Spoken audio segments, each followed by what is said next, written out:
কয়লার কালো মাটি, শিল্পের স্পন্দন আর রাজনীতির উত্তাপ, এই তিনের মিশেলেই তৈরি এই জনপদ।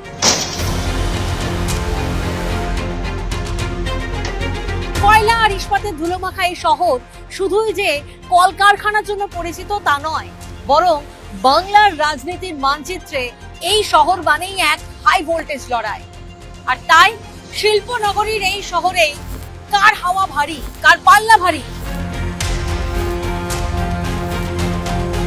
কে এগিয়ে কে পিছিয়ে তা জানতেই আজকের আমাদের নির্বাচনী হটস্পট পশ্চিম বর্ধমানের রণক্ষেত্রের শহর আসানসোল।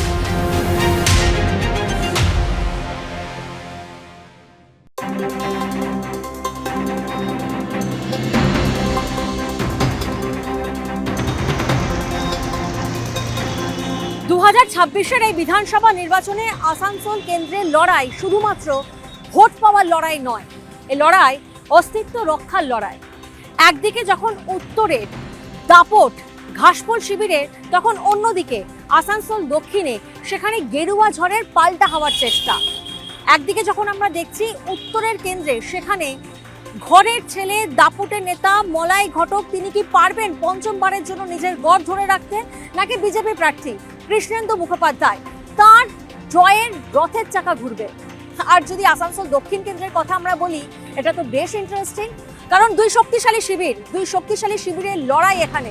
একদিকে অগ্নিমিত্রা পল আর অন্যদিকে তাপস বন্দ্যোপাধ্যায়।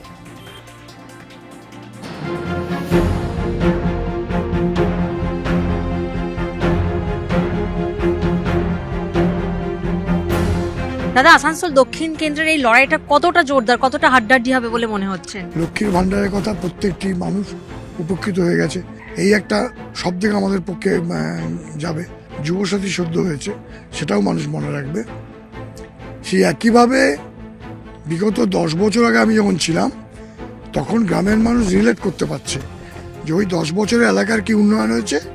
তারপর পরবর্তী 5 বছর বিধায়কের যে ভূমিকা, সেই ভূমিকা তারা সে মতো পাইনি আর কি। কাজের মধ্যেই তো নয়, যোগাযোগের মাধ্যমে থাকে, সামাজিক অনুষ্ঠানের মধ্যে থাকে, যাতায়াতের মধ্যে থাকে, সেইটা তারা আজকে রিলেট করতে পারছে। আমি বিভিন্ন গ্রামে যাচ্ছি, আমি বুঝতে পারছি, বলছে এই 5টা বছর গ্যাপ ছিল। 2026-এর এই বিধানসভা নির্বাচনে আসানসোল দক্ষিণ কেন্দ্রে ঘাসফুলের দাপট থাকবে? ছিল, আগেও ছিল, থাকবে। 5 বছর একটা বিচ্যুতি হয়ে গেছিল, মানুষ সেই ডিফারেন্সটা বুঝতে পারছে যে 5 বছর ধরে কি অভাবটা হয়েছিল। এই ব্যক্তি তাপস ব্যানার্জি যে দুবারের এমএলএ ছিলেন, সেই সময়তে তিনি এডিডিএ চেয়ারম্যান ছিলেন, সেই সময়তে উনি মেয়র ছিলেন, আর উনি সরকারের বিধায়ক ছিলেন। আমার মতো তো বিরোধী নয় যে টিএমসি তাকে কোনো কাজ করতে দেবে না, গেলেই হেকেল করবে, ইনসাল্ট করবে, কোনো সহযোগিতা নেই, কোনো প্রশাসনিক বৈঠকে আমাদের ডাকাই হয় না। আমি একজন বিধায়ক, যে একটা আইডিয়া নেওয়া, আচ্ছা দিদি বলুন আপনি এখানে কোন জায়গায় কি করলে ভালো হয়, ধারে কাছেই যায় না। এমএলএ তাপস ব্যানার্জি, যিনি 10 years, 10 বছর ইজ এ বিগ টার্ম। আপনি কটা চাকরি আসানসোল দক্ষিণের ছেলে মেয়েকে দিয়েছেন? আপনি তার শ্বেতপত্র বার করুন।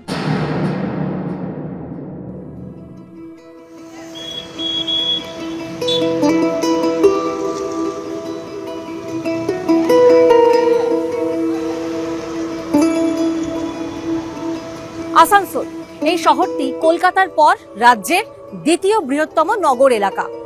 ঝাড়খণ্ড সীমান্তের একেবারে পাশে অবস্থিত খনিজ সমৃদ্ধ একটি অঞ্চল। আর এই অঞ্চলের অর্থনীতি যদি আমরা দেখি, অর্থনীতির মূল ভিত্তি কি? খনি, ইস্পাত এবং রেল শিল্প। ইস্পাত নগরী, শ্রমিক সমাজের হাল হাকিকাত কি? কর্মসংস্থানের স্বপ্ন যারা দেখেছিলেন, সেই স্বপ্ন কি বাস্তবায়িত হয়েছে? তারা কেমন আছেন? এই ভোটে কোন ইস্যুকে মাথায় রেখে তারা ভোট দেবেন? আর যাবতীয় প্রশ্নের উত্তর খুঁজবো নির্বাচনী হটস্পট আসানসোলে।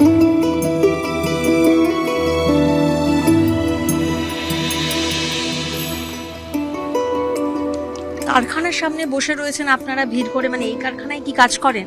হ্যাঁ, এখানকার কাজ করতাম, কিন্তু মাস কয়েক হয়েছে আমরা বসে গেছি, তো কিছু করার নেই, তাই বসে আছি। কি করব? মানে কেন, মানে ছাঁটাইয়ের জন্য? দেখুন, প্রথমে তো আপনাদের বলে দিই, এই বার্নপুর শিল্পাঞ্চলে গৌরব হচ্ছে আমাদের সেল আইএসপি, কিন্তু আমরা এখন দেখতে পাচ্ছি কি সেলের মধ্যে বহিরাগত লোককে নিয়ে আসা হচ্ছে বাইরে থেকে। লোকাল ছাত্রদের, যুবদের কাজ নাই, হঠাৎ বসিয়ে দিয়েছে আমাদের। অনেক হাজার হাজার পরিবার চলে এই সেল আইএসপি থেকে, সেই সব ওয়ার্কারদের বসিয়ে দেওয়া হয়েছে হঠাৎ। আর তো কে কোনো- দায়ী এই সিচুয়েশনের জন্য? দায়ী কে? এই সিচুয়েশনের জন্য দায়ী হচ্ছে আমাদের সেল আইএসপি, এবং সেল আইএসপি যারা চালাচ্ছে কেন্দ্রীয় সরকার, তারাই তো দেখতে পারে এই ব্যাপারটা। কিন্তু হঠাৎ করে কি করলো সেল কর্তৃপক্ষ 20% লোকদের ছেড়ে দিল, তার মধ্যে বেশিরভাগ স্থানীয় লোক আছে। আর জানতে চাইছি কি সেল সত্যি লসে চলছে, জানতে ছাটাই করে কি পাচ্ছে। তো এখন আপনারা কি করবেন, কি করছেন, মানে কিভাবে সংসার চলছে? এখন আমরা রোজই আসছি এখানে, নতুন নতুন কন্ট্রাক্টরকে দেখছি, ঠিক আছে, যদি কোনো কাজ পাই। একজনকে আমি দেখতে পেয়েছি। দাদা, আপনি এই কারখানা দিয়ে আসছেন, আপনি কি এখানে কাজ করেন? হ্যাঁ, আমি এখানে কাজ করি। আচ্ছা, ভিতরে পরিস্থিতি কেমন? কারণ এখানে অনেক শ্রমিকরা রয়েছেন যারা বলছেন কাজ চলে গেছেন, কিন্তু তারা সেখানে বসে রয়েছেন এই আশায় যে হয়তো আবার কাজ ফিরে পাবেন। সেই পরিস্থিতি কি ভিতরে রয়েছে? দেখুন, বর্তমান পরিস্থিতিতে আমাদের বার্নপুর ইস্কো কারখানার যে ঠিকা শ্রমিকরা রয়েছেন, তারা এই মুহূর্তে খুব আতঙ্কে রয়েছেন। কারণ আমরা যেটা শুনেছি যে 20% করে প্রত্যেকটা ডিপার্টমেন্ট থেকে ছাঁটাই হয়ে যাবে। আর যে কন্ট্রাক্টর ওয়ার্কার, এখানকার সবথেকে বড় ইস্যু হচ্ছে কন্ট্রাক্টর ওয়ার্কারদের ওপরে যৎপরনাস্তি করা হয়, এদের কোনো রকম কোনো সুযোগ সুবিধা দেওয়া হয় না সেইভাবে। আর প্রথমত তো এখানে পে তাহলে কম, এই যে প্রভাবটা নিশ্চয়ই ইভিএম এ পড়বে। অবশ্যই। আমরা ইস্পাত নগরী ঘুরে দেখলাম, ইস্পাত নগরীতে শ্রমিকরা তারা ক্ষোভে ফুঁসছেন এবং তারা এমনটাই দাবি করছেন যে এর প্রভাব কিন্তু সরাসরি ইভিএম এ পড়বে।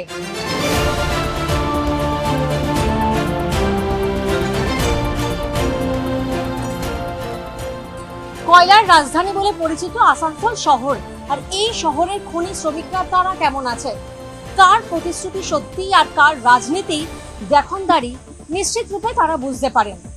তাই নির্বাচনী হটস্পট আসানসোলের এসে আমরা একটু জানার চেষ্টা করব কয়লার ঝলকের আড়ালে কোন সংগ্রামের বাস্তবতা লুকিয়ে রয়েছে তাদের জীবনে, কতটা ঝুঁকিপূর্ণ তাদের এই কাজ। ঝুঁকিপূর্ণতা আছে, যেহেতু আন্ডারগ্রাউন্ড আছে, প্রকৃতির বিরুদ্ধে কাজ করছি, এটা সম্পূর্ণ ঝুঁকিপূর্ণ কাজ। আপনারা খুশি? আপনাদের জীবনযাপন কেমন চলছে? খুশি সেই রকমভাবে নেই, কারণ আগের মতন আর সুযোগ সুবিধা সেরকম নেই, সেফটিটাও খুব একটা দেখতে পাচ্ছি না। তারপরে আমাদের যে প্রোডাকশনের ব্যাপারগুলো সেইগুলো ভালোভাবে আমরা করতে পারছি না, যেহেতু পর্যাপ্ত পরিমাণে কোনো ব্যবস্থা নেই। আমাদের যেগুলো সাপোর্টিং সেইভাবে দেওয়া হয় না। সরকারের কাছে কি দাবি রাখবেন আপনারা? সরকারের কাছে একটাই জিনিস রাখবো, কর্মসংস্থান আমাদের পাশেই বাল্কো আছে, বাল্কো আমাদের চালু করুক। সেন্ট্রাল আছে, আমাদের যেন বাংলার মাটির বাংলার মানুষ অন্য কোনো যেন জায়গার জন্য না যায়।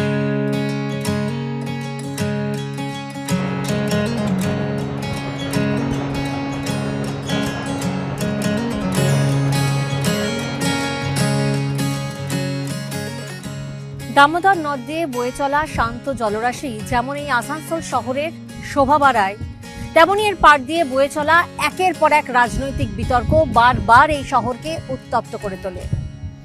একদিকে শিল্প এবং উন্নয়নের প্রতিশ্রুতি, আরেকদিকে কর্মসংস্থান আর শ্রমিক স্বার্থের লড়াই। কোন ইস্যুকে মাথায় রেখে এবার ভোট বাক্সে নিজেদের ভোট বন্দি করবেন আসানসোলবাসী, এখন সেটাই দেখার।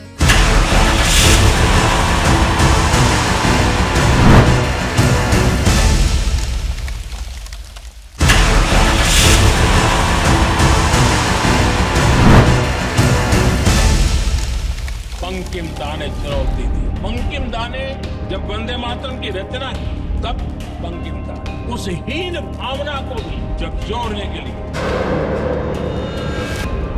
बंकिम दा का ये भाव सूत्र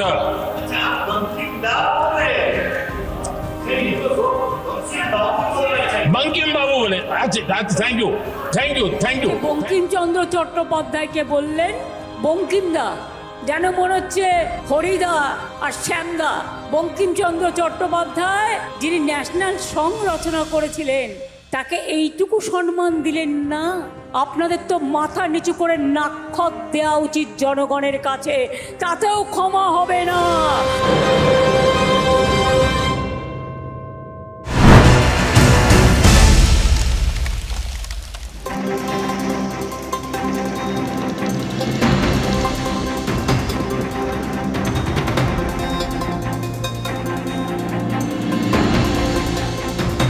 আসছে 2026-এর ভোট। ময়দানে সব পক্ষ, বাঙালি অস্মিতায় শান দিচ্ছে সব পক্ষই, যেখানে উঠে আসছে মনীষীদের নাম। একদিকে রবীন্দ্রনাথের নাম উঠে আসছে বঙ্কিমচন্দ্রের নাম। কিন্তু এইবারের ভোটে আলাদা একটা জায়গা বঙ্কিমচন্দ্রের। বন্দে মাতারাম ইস্যুতে আমরা দেখেছিলাম রাজ্য রাজনীতি, দেশের রাজনীতি উত্তপ্ত হয়েছিল। কেন্দ্র একটা সিদ্ধান্ত নেয়, তার বিরোধিতা করে প্রশ্ন তোলেন বিরোধীরা। বঙ্কিমচন্দ্রের জন্মভিটে নৈহাটিতে এই মুহূর্তে দাঁড়িয়ে আছি আমি তমশ্রী। নিউজ 18 বাংলার আজকের হটস্পটে।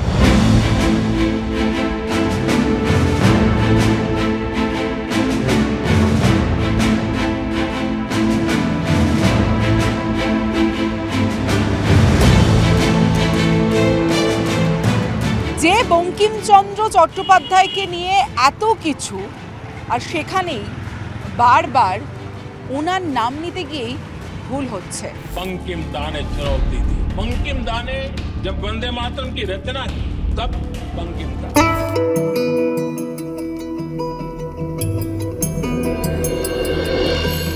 রবীন্দ্রনাথও আমাদের, বঙ্কিমচন্দ্রও আমাদের, কিন্তু এটাকে সামনে রেখে যে রাজনীতি হলো বা ধর্মও জুড়ে যাচ্ছে, অনেকে বলছেন বঙ্কিমকে ইস্যু করে একটা সূক্ষ্ম রাজনীতির চেষ্টা চলছে, এমনটাও অভিযোগ করছেন অনেকে।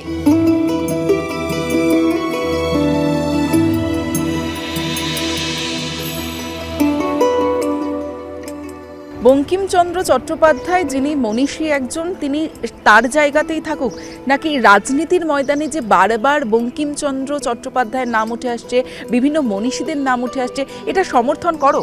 না, একদমই সমর্থন করা যায় না। কারণ মনীষী কেমন পিছনে ওরা ফেলে এসছে, এখন কি ওনার সাথে কথা বলা উচিত এরকমভাবে, সেটাই মনে করি আমি।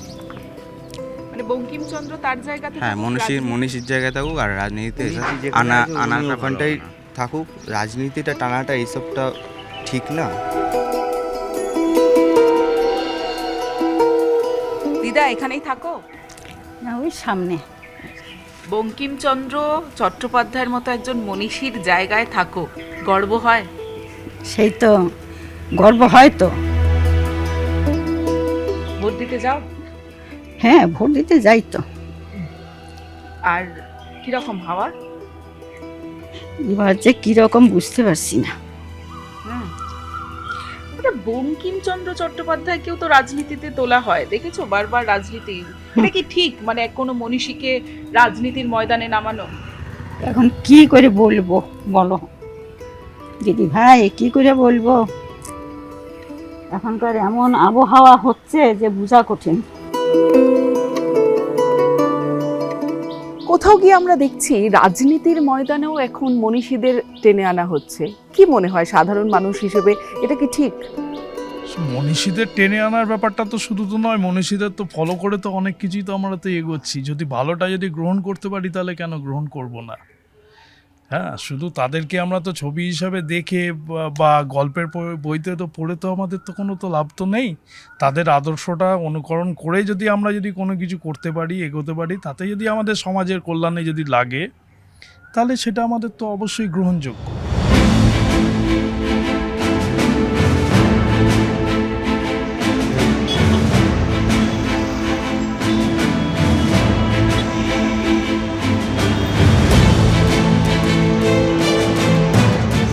সনতা, যতবার আমরা দেখেছি এই ভোটে, বিশেষ করে যদি আমরা দেখি 26-এর বিধানসভা নির্বাচনে, কোথাও গিয়ে বাঙালি অস্মিতায় শান দেওয়া হচ্ছে, সেখানে বারবার রাজনৈতিক ময়দানে মনীষীদের নাম উঠে আসছে। আপনি কি মনে করেন রাজনীতিতে মনীষীদের আনা ঠিক? না, কিছু কিছু ক্ষেত্রে বক্তব্য রাখতে গিয়ে মনীষীদের অবসান, যেমন আমার নৈহাটিতে প্রচুর এরকম গুণী মানুষ আছেন যাদেরকে আমাদের অবশ্যই স্মরণ করতে হয়, তবে সেটাকে রাজনীতিতে ব্যবহার করাটা ঠিক নয়। বঙ্কিমচন্দ্র চট্টোপাধ্যায়ের পরিবারের লোক এবারে আপনার প্রতিদ্বন্দ্বী, টাফ ফাইট।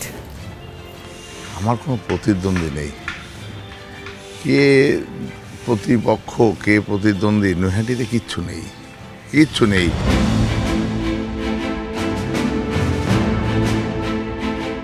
এই যে বঙ্কিম দা ইস্যু এবং সেই ইস্যুতে তৃণমূল অভিযোগ করছে যে মনীষীদের অপমান করা হয়েছে। এটা দেখুন, যে যেরমভাবে চিন্তা করে, মানে হিন্দি বলাইতে আমি চাকরি করেছি আমার ফার্স্ট লাইফে ইউপিতে, ওখানে বাঙালিদের একটু দাদা বলেই রেসপেক্ট করা হয়। যেমন সৌরভ গাঙ্গুলিকে সারা পৃথিবীতে দাদাই বলে। তো দাদা বলে ছোট করা ঠিক নয়, আর যেহেতু উনি তো বাঙালি নন, তো উনি দাদা বলে ডিসরেসপেক্ট করার কোনো ইন্টেনশন ছিল না। কারণ আমাদের আইনেও আছে যে মেন্সরিয়া বলে একটা কথা আছে, হোয়াট ইজ ইউর ইন্টেনশন কোনো কাজের জন্য। তো আমাদের যশস্বী প্রধানমন্ত্রীর কখনো এটা ইন্টেনশন ছিল না বঙ্কিম দাকে ছোট করা। নৈহাটির যিনি তৃণমূল প্রার্থী তিনি বলছেন নৈহাটিতে তার কোনো প্রতিদ্বন্দ্বী নেই। যিনি তৃণমূল প্রার্থী, এখন তিনি যদি মনে করেন তার কোনো প্রতিদ্বন্দ্বী নেই, তার কোনো প্রতিদ্বন্দ্বী নেই, সেটা তার নিজস্ব একান্ত ধারণা। সেই ব্যাপারে আমি আর কি বলতে পারি।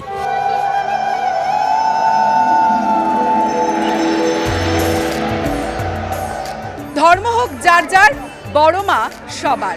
এই মুহূর্তে আমি দাঁড়িয়ে রয়েছি বড় মায়ের মন্দিরের সামনে। এই নৈহাটি একদিকে ঋষি বঙ্কিমচন্দ্র চট্টোপাধ্যায়ের জন্মভিটে, অন্যদিকে নৈহাটির আরও একটি পরিচয় এই বড় মায়ের মন্দির। প্রতিদিন হাজার হাজার পুণ্যার্থী তারা আসেন একবার বড় মায়ের দর্শনের জন্য।